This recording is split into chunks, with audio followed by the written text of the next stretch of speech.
अस्सलाम वालेकुम दोस्तों। आज हम जिस दुआ पे बात करेंगे वो मल्लाह की दुआ कहलाती है। ऐसे लोग जो मछलियां पकड़ने वाले होते हैं या कश्ती रानी करने वाले लोग, उनकी दुआ है। खास तौर पर ये लोग इस किस्म के होते हैं कि इनकी आंखें हल्की नीली, बाल सुनहरी, आबरू हल्के, जिल्द गोरी और नाजुक होती है। गोरी और सुर्ख गलों वाली हनाजीरी मजाज लड़कियों में ये बहुत अच्छा काम करती है।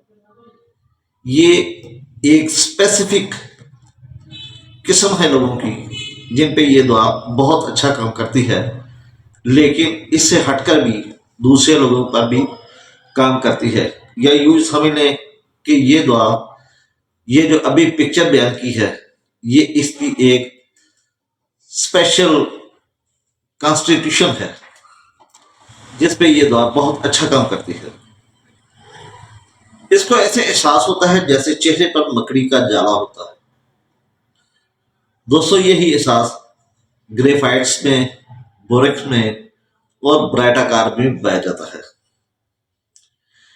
इसमें नथनों की हरकत ऐसे होती है जैसे पंखा की हरकत होती है कि कभी नथने फूलते हैं और कभी सुकड़ते हैं, कभी नथने फूलते हैं, कभी सुकड़ते हैं। और ये अलामत लाइकोपोडिया में भी बहुत अहम अलामत है, और यही अलामत एंटन टार्ड में भी पाई जाती है। मला जब साहिल पे आए तो इन्हें दमे का दौरा होता है, इनका सांस रुकने लगता है। गुदूदों का वर्ण, खसूसन जबड़े के नीचे जो गुदूद होते हैं वो सख्त हो जाते हैं, पत्थर की माने सख्त होते हैं। या खनाजीरी गुदूद, और इसके अलावा दिल के गुदूदों का वर्ण भी इस दुआ में पाया जाता है, जैसे आपने गांठमाला में भी देखा होगा। इसी तरीके से ये डिप्थीरिया में बहुत अच्छी दुआ है। जबकि नरखा में झिल्लियां बननी शुरू हो जाए, हवा की नाली, गजा की नाली या हंजरा से शुरू होकर ऊपर की तरफ को जाए, सीने का दर्द जो ऊपर की तरफ बढ़े, खरनाक, क्रुप खांसी, खांसते वक्त बलगम में बहुत ज्यादा गड़गड़ाहट होती है। ऐसे लगता है कि छाती बिल्कुल रेशे से मुकम्मल तौर पर भरी हुई है, लेकिन इसमें दम नहीं घुटता। अक्सर दुआओं में आपने देखा होगा कि अगर बलगम से छाती फुल है तो साथ सांस की तंगी होती है, जैसा कि हाइपरसल्फर में होती है, लेकिन इसमें सांस की कोई तंगी नहीं होती। बलगम की आवाज आती है जैसे अभी बाहर निकलने वाला है, यानी कि ढीला ढीला बलगम महसूस होता है, लेकिन यह निकलता नहीं। काली खांसी के दौरान क्रुप खांसी की अलामत आवाज बैठ जाने के साथ, यानी कि काली खांसी होती है या क्रुप खांसी होती है तो इसके साथ साथ आवाज बैठ जाती है और सांस लेने के लिए इसे हाँफना पड़ता है। सांस की नाली में तंगी होती है, गहरी सांस अंदर ना खींच सके। कुछ अद्वियात ऐसी होती हैं जो सांस बाहर निकालने से उनमें खांसी ज्यादा होती है, लेकिन इसमें सांस जब अंदर लेके जाता है तो उस वक्त इसे सांस में तंगी होती है। ऐसा महसूस हो कि जैसे स्पंज के जरिए सांस ले रहा है, या हवा की नाली में धुआं है, या गंधक के बुखारात से भरी हुई है, यानी कि बहुत ज्यादा सफोकेशन होती है। इसे आराकशी की सी आवाजें आती है, जैसे आरा चलने की एक आवाज महसूस होती है, वैसे ही इसकी सांस में आवाज आती है। हंजरा में बलगम की वजह से दम घुटने का खदशा होता है, यानी कि छाती में अगर बलगम हो तो फिर सांस में दिक्कत नहीं होती, لیکن جیسے ہی کھنجرا میں گلے میں یہ بلغم آئے تو اسے دم گھٹنے کا خدشہ ہوتا ہے۔ بڑھتے ہوئے لڑکوں میں جمناسٹک کی وجہ سے دل کا بڑھ جانا،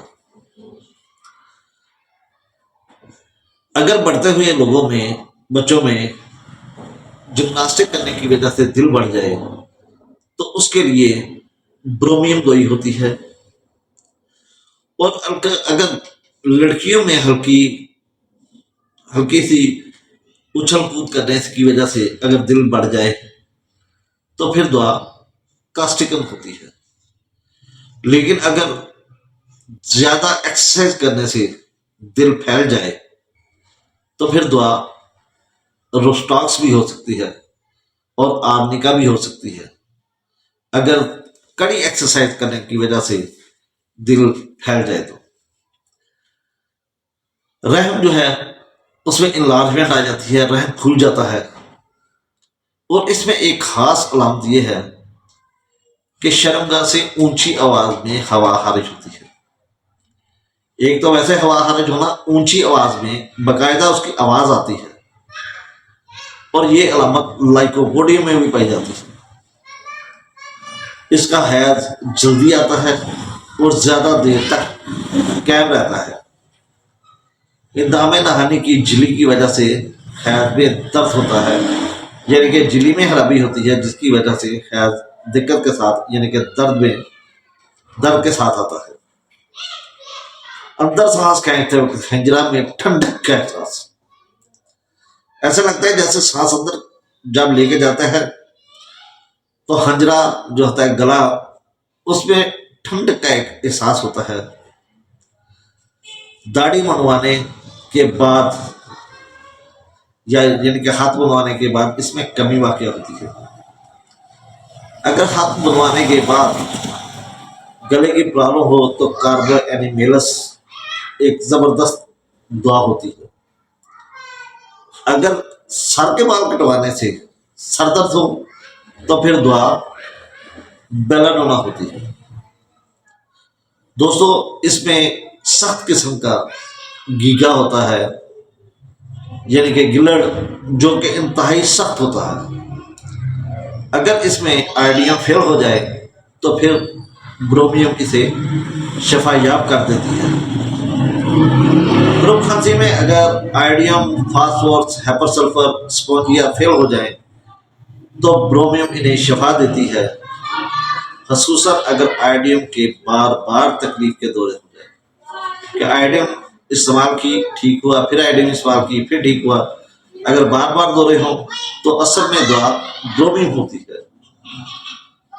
ڈاکٹر ہیرنگ لکھتے ہیں کہ برومیم اور آئیڈیم میں نمایاں فرق یہ ہے کہ برومیم نیلی آنکھوں والے آدمیوں کے لیے جبکہ آئیڈیم سیاہ آنکھوں والے آدمیوں کے لیے ایک زبردست دعا ہے۔ دوستو یہ ایک برومیم کا چھوٹا سا خاکہ تھا۔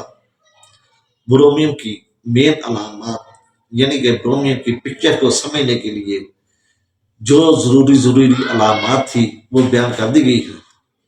امید ہے کہ یہ ویڈیو آپ کو پسند آئے گی۔ اگر یہ ویڈیو پسند آئے اسے لائک کریں، شیئر کریں، چینل کو سبسکرائب کریں۔ انشاءاللہ اگلی ویڈیو کے ساتھ پھر ملاقات ہوگی، اس وقت تک کے لیے اللہ حافظ، اللہ نگہبان۔